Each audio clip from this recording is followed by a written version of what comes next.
Welcome back to the Deep Dive. Today we are swapping the office chair for a parka and heading into the absolute freezing cold of the Himalayas. Mm-hmm. But before you think we're just covering another mountaineering record or a tragic Everest disaster, you need to shift gears a little. Yeah, this is a very different kind of story. We're looking at a very specific, and I have to say, a somewhat bizarre moment in history where the line between hard science and, folklore just completely evaporated. It really is one of those truth is stranger than fiction moments. Yeah. We're so used to thinking of the Yeti, the abominable snowman, as like the stuff of B-movies or blurry YouTube videos. Right. But today we're looking at 1954. Yes, 1954. And this isn't a couple of guys with a shaky camera. This is the Daily Mail, a major British newspaper, deciding to fund a massive, fully equipped, scientifically rigorous expedition. And their goal wasn't even to climb a peak. It was to catch a cryptid. I was reading through the main source for this, Ralph Izard's book, The Abominable Snowman Adventure from 1955. And what really struck me is just how deadly serious they were about all of this. Oh, completely. They had government permits, they had diplomatic clearance, and they had a dossier of evidence that convinced legitimate scientists to just, drop everything and go hunting for a monster. And that's really our mission for this deep dive. We're not here to prove if the Yeti exists today. We're here to understand why these rational, educated men believed it did back in 1954. What was the evidence they had? Yeah. And when they finally got there, armed with some truly ridiculous gadgets, what did they actually find? So let's start at the beginning of this whole thing. It doesn't start in a lab. It starts in a cramped little airplane cabin flying over India in 1953. Right. You've got Ralph Izard, our journalist, and he's sitting next to John Hunt. And for anyone who isn't a huge climbing nerd, John Hunt is basically royalty. He was the leader of the 1953 expedition, the one that put Hillary and Tenzing Norgay on the summit of Everest. A very no-nonsense, organized military guy. Exactly. So Izard's chatting him up, probably looking for a scoop, and the conversation turns to the Yeti. And you'd expect a guy like Hunt to just laugh it off. Roll his eyes. But he doesn't. No, he doesn't at all. Hunt told Izard, point blank, that he believed the creature was real. And he wasn't basing this on some myth or a campfire story. He had data. He told Izard about his own experience, right? Back in 1937 at the Zimu Gap. Yeah, and this is the story that really legitimizes the whole hunt for me. Hunt was climbing. He comes across these two sets of tracks in the snow. And they looked human. Bipedal, upright.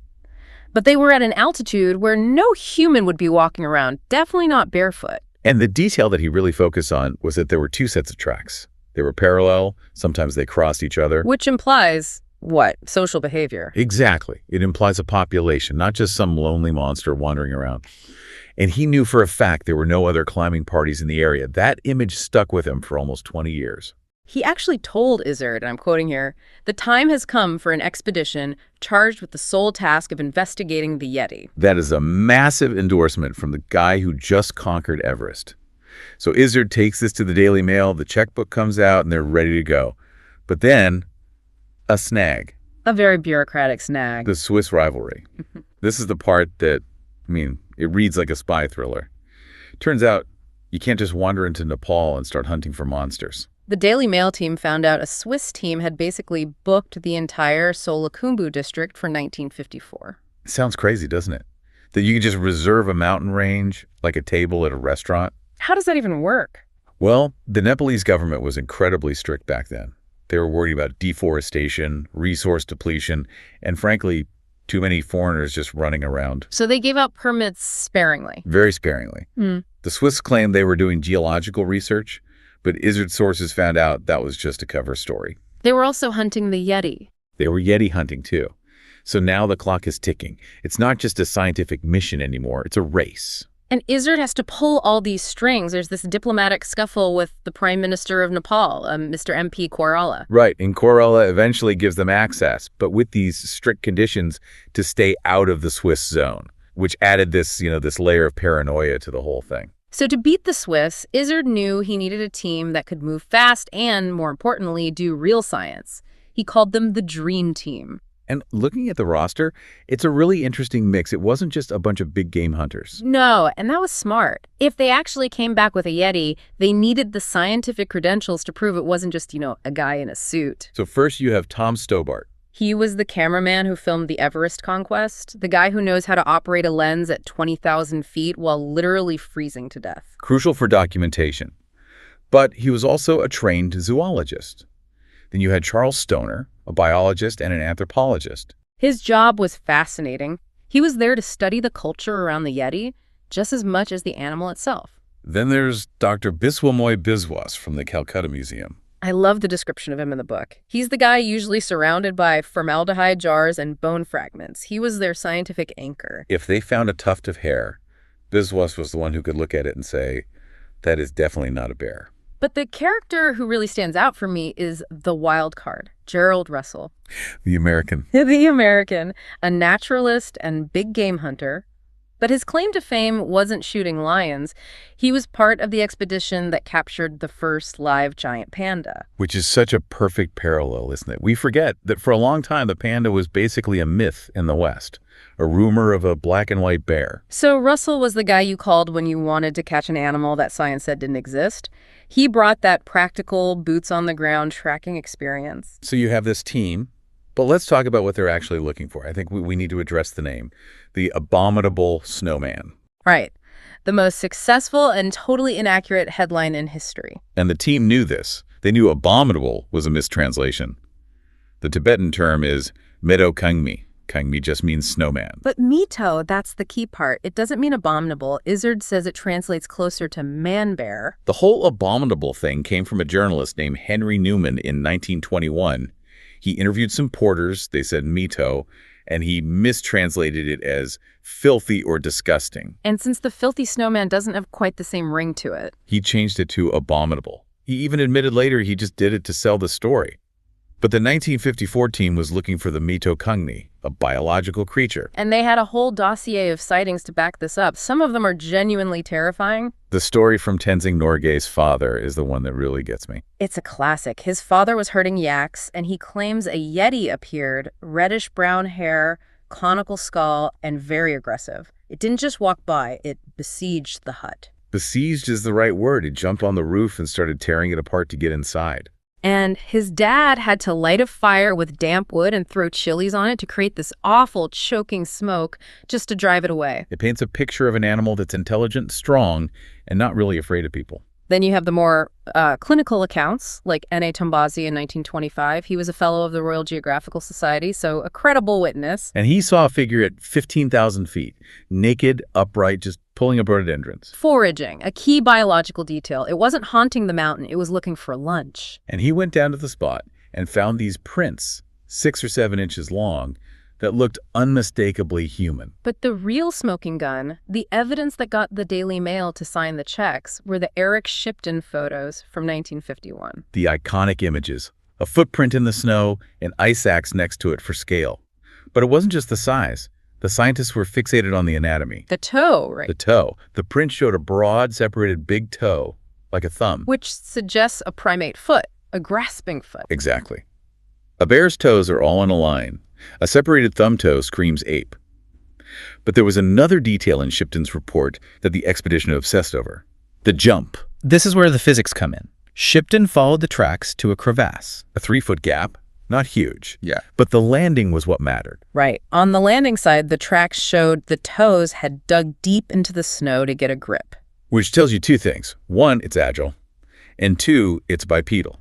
If a bear jumps a crevasse, it lands on all 4s to spread the weight. To jump on 2 legs and stick the landing with your toes, that requires a very specific biomechanical structure. That jump was their anchor. It convinced them they were chasing a biped. Okay, so they're on the mountain, they have the team, they have the evidence. How do you actually catch a yeti? Because their strategy was, let's just call it creative. Well, they had a very strict rule: capture, not kill. They were surprisingly ethical. They even turned down a huge offer from a circus that wanted to buy one. They wanted to study it, photograph it, and then release it. But the gadgets. I actually laughed out loud reading about the bolas. That was Gerald Russell's idea. He contacted a polo-playing friend in Argentina who mailed them authentic gaucho bolas. Which are, for anyone who doesn't know, 3 weighted balls on cords. You spin them and throw them to wrap around the legs of your target. Can you just imagine these British scientists in heavy wool coats standing in the snow practicing throwing Argentine bolas at trees. I just kept wondering, why not use tranquilizer darts? They considered it, but Dr. Biswas vetoed it. It all came down to a lack of data. They didn't know the Yeti's body weight. Ah, if you use a dose for a 300-pound bear on a 150-pound ape, You could stop its heart. And if you underdose, you just have a groggy, extremely angry monster on your hands. The bolas were safer for the animal. and then there was the snurgirl lure. Another Russell theory. He thought if they could find a female, or maybe create a scent lure mimicking a female primate, they could attract a male. A purely theoretical plan since they, didn't have a female Yeti to start with. And we can't forget Major de la Bastide. This is where the science takes a sharp left turn into the paranormal. Telesthesia. The Major wasn't even on the expedition. He was back in Europe using a pendulum and a map of the Himalayas. Dowsing the map and sending telegrams to the team saying the Yeti is currently at these coordinates. And the weirdest part, Izzard writes that when they checked those coordinates, they often found fresh tracks. It's one of those unexplainable details. Coincidence? Maybe. But it kept morale up. While they were messing around with pendulums and bolas, they did stumble onto something physical, the Holy Grail of 1954, the Pang Bosch scalp. This was the moment they thought they had it. They went to the Pang Bosch monastery where the monks kept this sacred relic. It was a conical cap of skin covered in coarse reddish-brown hair. An Indian expedition had passed through earlier and managed to, let's say, borrow a few hairs from it. And those hairs were sent to Professor Frederick Wood Jones, a top expert in comparative anatomy in London. So the team is waiting on the mountain with bated breath for the results of the hair analysis. And the telegram comes back. Yeah. And the verdict is just shocking. Wood Jones said the hairs were not from a bear. They were not from an ape. And they were not from a human. He identified them as coming from the shoulder of a coarse-haired hoofed animal. A hoofed animal, like a goat. Yes. But here's the kicker. He couldn't match it to any known hoofed animal.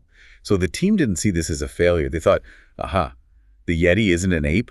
It's some giant, unknown bipedal goat thing. It just deepened the mystery for them. Of course, looking at the modern notes, we have to burst the bubble a little bit here. Unfortunately, yeah. Years later, rigorous testing showed that these scalps are usually made from the skin of the serow. A local goat antelope. The monks just mold the skin while it's wet to create that conical shape. It's a religious icon, not a taxidermy specimen. But in 1954, they didn't know that. They thought they were closing in. So let's unpack the theories they were debating in their tents. What did they think they were chasing? There were really three main schools of thought. First, the bear theory. This is what the skeptics argued. The Himalayan brown bear or the Tibetan blue bear, they can stand upright and their tracks melt and distort in the sun. Then you had the monkey theory, which the British Museum seemed to love. The langur monkey. The experts back in London kept saying, it's just a monkey. Yeah. But the team on the ground, Stoner and Jackson, they hated this theory. Because of the altitude, right? The altitude. 19,000 feet is a zone of death. There's no food for a monkey. A langur wouldn't survive a single night up there. Which leaves the one theory that I think we all secretly want to be true, the ape theory. Gigantopithecus. We know from the fossil record that a giant ape lived in Asia alongside early humans. The theory is that they didn't go extinct, they just retreated. Into the most inaccessible place on Earth, the high Himalayas. It makes a certain kind of sense. If you wanted to hide from humanity, that's where you go. I want to bring in a piece of modern evidence from our notes because it adds a really interesting twist to the bear theory. The DNA analysis from 2013. Brian Sykes from Oxford tested hair samples that were attributed to Yetis. And he found a match, but not to a modern brown bear. No. The DNA matched an ancient polar bear jawbone from 40,000 years ago. Hold on, a polar bear in Nepal. The implication is a hybrid, a cross between a brown bear and an ancient polar bear line. And this could explain so much. Hybrids are often larger, they can be rare, and they can be hyper-aggressive. So it would look different from the local bears, maybe reddish-brown, but with a different build or fur. It's a creature that shouldn't be there. Which fits the eyewitness descriptions perfectly. It might not be King Kong, but it might be a prehistoric hybrid bear. That is still incredibly cool. Absolutely. It validates the idea that there's a distinct biological entity out there, even if it's not an ape. So bringing it all back to the Daily Mail team. They spend 6 months in the freezing cold. They dodged the Swiss. They mapped the glaciers. Did they fail? Well, they didn't bring a Yeti back to London. There was no ticker tape parade with a cage. In that sense, yes, the hunt failed. But Izzard argues, and I completely agree, that the expedition was a massive success. Because they filled in the map. They did real science. They mapped the Solakumbu region better than anyone before them. They discovered new species of small mammals, like the mouse hare. Charles Stoner produced the first serious ethnographic study of the Sherpa people. They proved that you could take a legend and treat it with scientific respect. Exactly. They bridged that gap between folklore and zoology.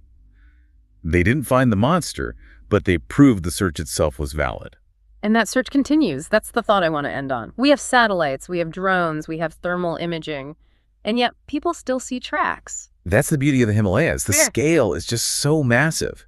You can explain away the scalps as goat skin, you can explain away the sightings as bears, but those footprints, The ones shipped and photographed with the separated toe. the ones that jump crevasses with the agility of a gymnast, we still don't have a definitive explanation for those. It just leaves the door cracked open enough for the mystery to survive. And as long as there are mountains that big, I think there's always room for something to be hiding in them. I think I'll keep checking the snow for tracks. Thanks for joining us on this deep dive into the Yetis. Stay curious, and we'll see you next time.